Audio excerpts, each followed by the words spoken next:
High বন্ধুরা, আজ আমি আপনাদের নিয়ে যাচ্ছি এক ঐতিহাসিক স্থান, যে স্থানটি মহাভারতে একচক্র গ্রাম নামে পরিচিত ছিল।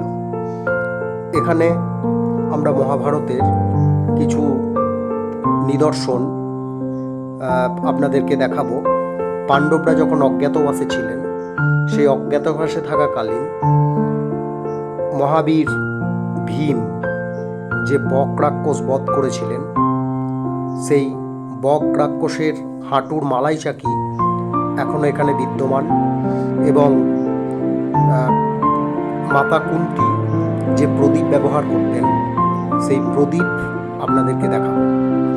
তো চলুন আমরা ঘুরে আসি একচক্র গ্রাম, যেটা বীরভূম জেলার কোটাসুর শহরে অবস্থিত।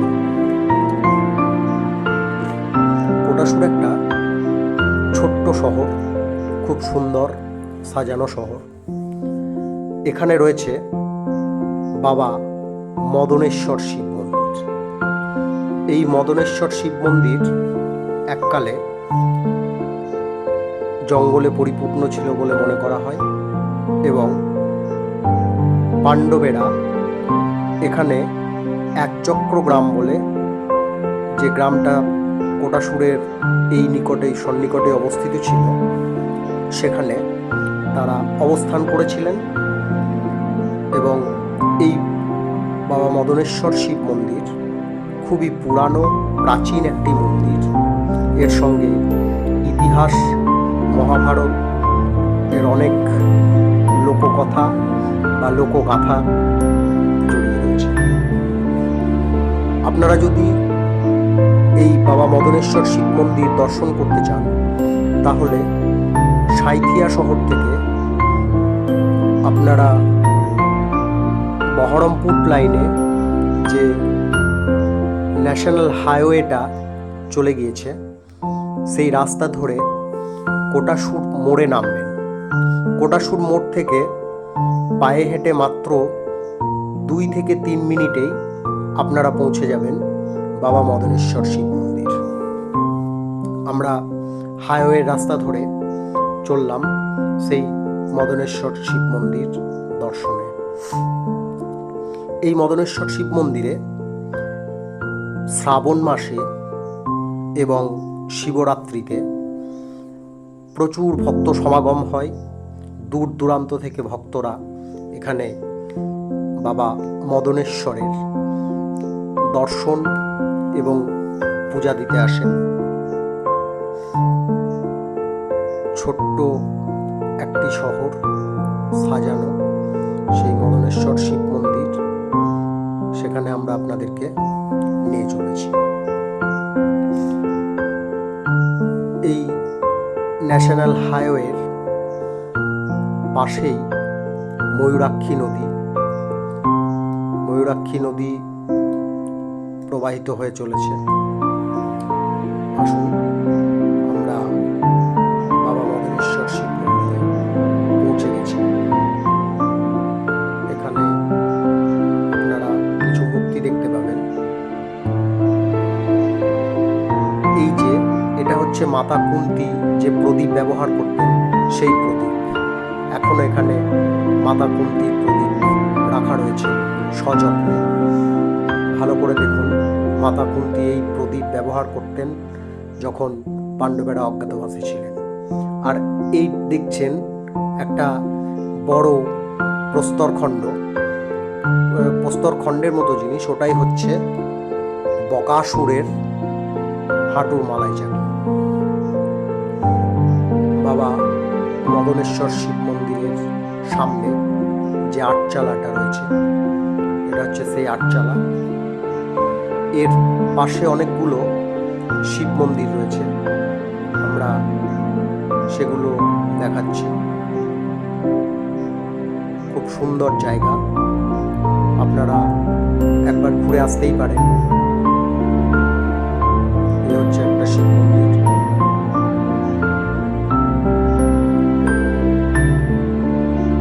বাবা মহাদেব এখানে বিরাজমান।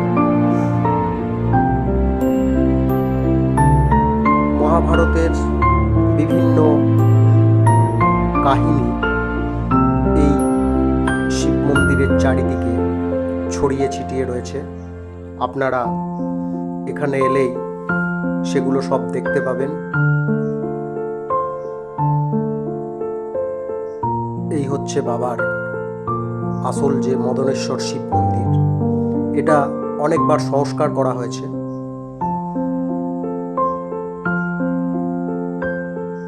খুব সুন্দর মনোরম এক জায়গা, যেখানে এলে আপনি নিজেকে হারিয়ে যাবেন, হারিয়ে ফেলবেন। তো চলে আসুন বাবা মদনেশ্বর শিব মন্দিরে।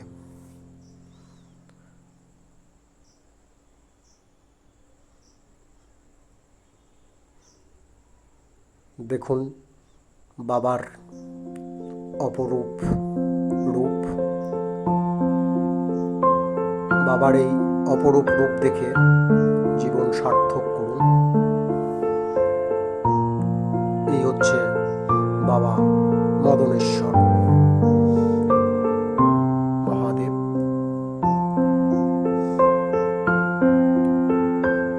এখানে ভক্তরা আসেন এবং বিশেষ করে সোমবার এখানে পুজোর ব্যবস্থা করা হয়। আপনারা সোমবার এলে এখানে বাবাকে সুন্দরভাবে দেখতে পাবেন এবং বাবার পূজা দিতে পারবেন।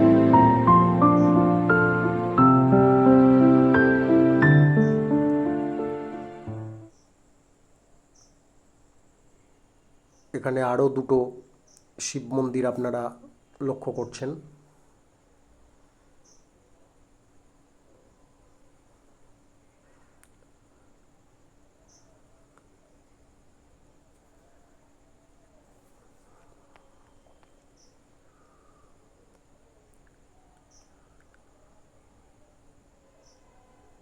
আমরা চলে এসেছি আরও একটা শিব মন্দিরে। বাবা মদনেশ্বর শিব মন্দিরের গায়েই এই শিব মন্দিরগুলো অবস্থিত।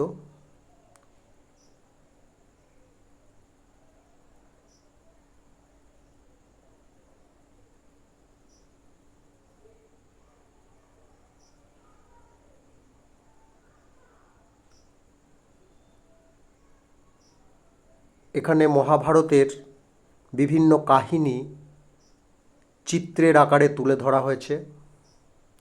আপনারা একচক্র গ্রামের কথা যা মহাভারতে পাওয়া যায় সেটা এখানে তুলে ধরা হয়েছে। খুব সুন্দরভাবে দেয়ালে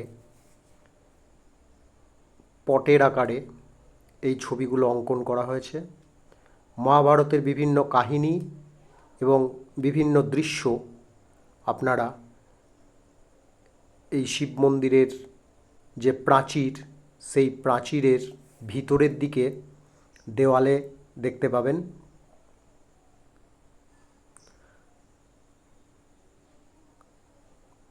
বক রাক্ষসকে বধ করা হচ্ছে।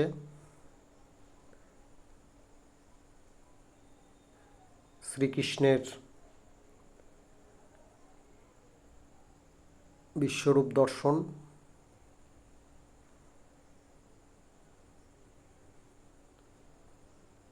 মহাভারতের বিভিন্ন কাহিনী চিত্রের মাধ্যমে দেওয়ালে ফুটিয়ে তোলা হয়েছে। কোটাসুর শহরের শিব